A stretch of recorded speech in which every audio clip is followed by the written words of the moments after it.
Head of hockey ops, head of commercial at the SSE Arena, Steve Thornton. It's been a long season, and it's been one that you've been planning for over 2 years. It feels like that, yeah. And I remember when we brought the guys in at the beginning of the year, after the 18 months that we had, I think the focus was getting to the finish line. Like the trophies were a bit of an afterthought because it had been such a tough time. So to be in the position we're in now is unbelievable. There's the boss just no, we'll let kind of interesting. He'll have a say in a minute. Yeah. That period, that uncertainty, obviously, when the season finished in 2020 and everybody was sent home in a rush, and we didn't know what was going to happen. In fairness, there was a bit of time when people thought that it could be over in 2 or 3 weeks, and that certainly wasn't the case. But when you look back at all those months, and which led into obviously a couple of years nearly. It certainly must have been really tough because you just didn't know what was put in front of you. And ultimately, we get back on the ice in September 21. But yeah, it certainly is. It's tough to remember, but it was, it's all about building up for that. And, we know where we are now, and Elite League champions and Challenge Cup champions, and potentially another one up for grabs. But it certainly must have been a long period of time for you just wanting everything to be over and get back on the ice again. Yeah, the uncertainty was the biggest hurdle, I suppose, because when we sent guys back in March, and the season ended prematurely, we didn't know if the next season was going to happen. Like in terms of the off the ice business planning and all the stuff that needs to happen behind the scenes to actually put the Giants on the ice, it's a massive piece of work. So we had started to do that, and we had essentially built a team for the year that didn't happen. So a lot of the groundwork on recruiting and references and getting to know kind of what we thought a winning lineup would look like, and alongside dealing with sponsors and trying to answer questions that were unanswerable, really. Like you just didn't know when it was going to end. It felt like it was just a repetitive circle almost. You kept starting and creating a business plan and building a roster and then resetting and then on and on and on. So the first guy landing in Belfast this season was like a big success for us, just to get people here again and to get fans in the building and to get to this point in the season, because we just had no idea what it would take to get to this point. And a lot of the things that you probably took for granted, you started to appreciate again, just being able to go out and do things and see people and play a hockey game, and certainly the players. Obviously they're going to love this evening, and they're going to love the Challenge Cup final of being able to win as a group, but just being able to play hockey again, though. Like a lot of the guys that we spoke to were nervous about their profession, just whether or not playing in the front of 4,000 people in an indoor mass gathering was actually viable.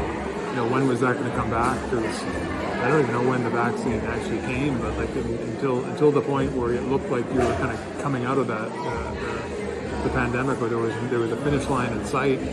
It was really difficult mentally, and I'm just glad we're in this position now. You just touched on getting the first guy here back in, would have been September 21, but that must have been, especially getting the guys on the ice. That first day you seen the guys back on the ice. Fast forward 6-7 months now to April, and Adam, we know what type of character he is, and he wants to win, as do yourself, and it's all about the preparation, putting everything in its place, and putting this group of guys together. And everybody, there's all these hockey coaches saying it's a great group of guys and blah blah blah, and I think I can honestly say that this really is a great group of guys, and you put all that together and you get success. Yeah, I mean, that is like what the books say, right? Like that, we do what we can to bring in a great group of guys, and hopefully you find success as a result of that. But the reality is that you could bring in a great group of guys, and if they can't put the puck in the net, it's only a great group of guys. So over here, it's a bit of a fine line. You need to get a little bit of everything to have success, whether it's the chemistry, great goaltending, good coach, special teams at work, and then also hopefully be lucky on the injury front. So for us, we prioritize making sure that the locker room is cohesive and trying to focus on character. Adam was such a high character player, and I think that as a coach, having players like that will also drive the ship is important, because when he goes in the coach's room, you need to make sure the message is the same. For me, you try to put the work in early, and you go as hard as you possibly can in the summer. which means in theory you could take your foot off the gas during the season.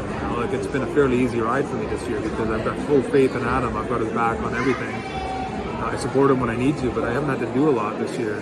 Like Adam is an incredible coach and he's a great man manager, and the players want to win for him because they know he's the hardest worker on the team.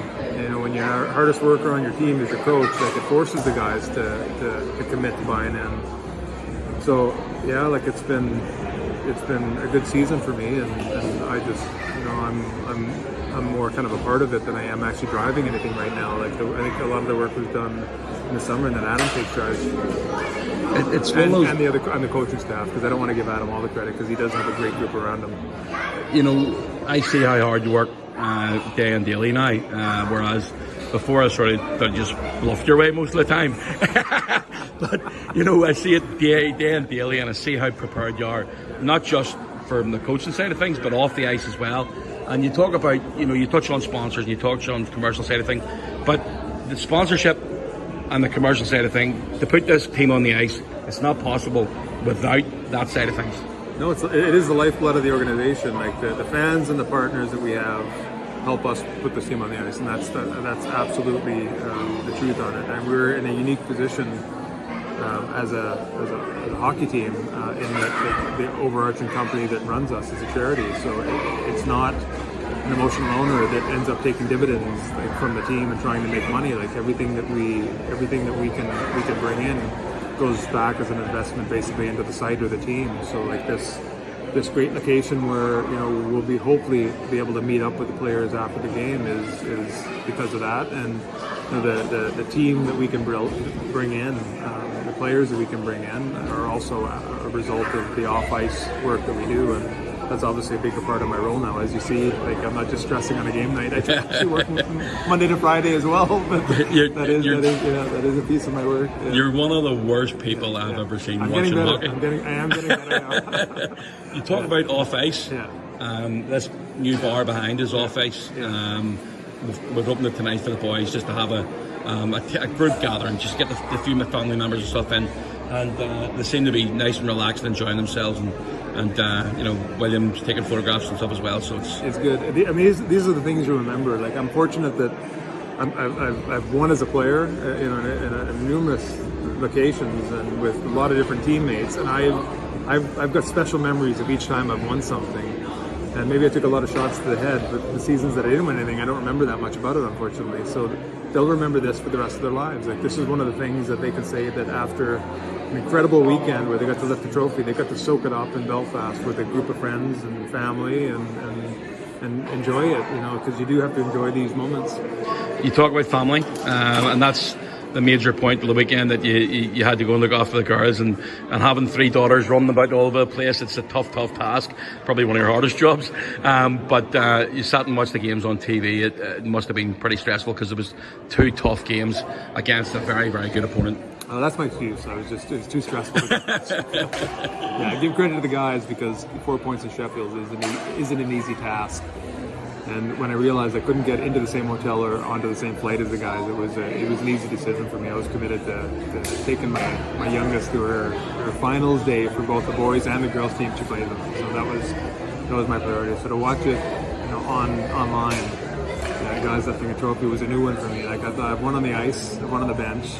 I've won in the bar, yeah. And now I've won at home. So I'm trying to think of other ways that we could possibly win. I want to touch on the Patrick Mullen situation. Obviously, we signed him. Yeah. We tried to get him here. It just didn't work out. But from a positive side of things, going through the whole season with the team that you signed at the start of the year, and having the likes of Mac and Kell and Carter Hamill and those youngsters to call on, when we did call upon them, they stepped up and they did their job. They did, yeah, like we did. And Jonathan Boxall as well came in when we needed. That's right, When you think about how close this league is, like getting any extra point that we got along the way, because the supporting cast that we had was huge for us to be able to lift that trophy, because it is a marathon.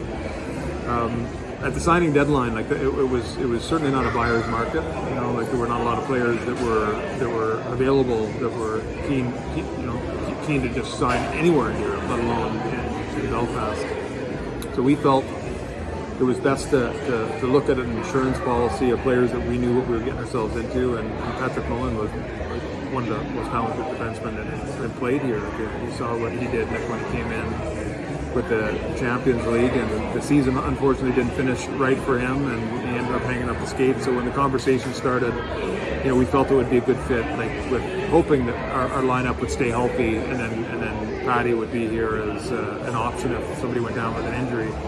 Unfortunately, it didn't work out for personal reasons, and that's unfortunate. But we like the fact that we've been able to kind of maintain this team that we've had.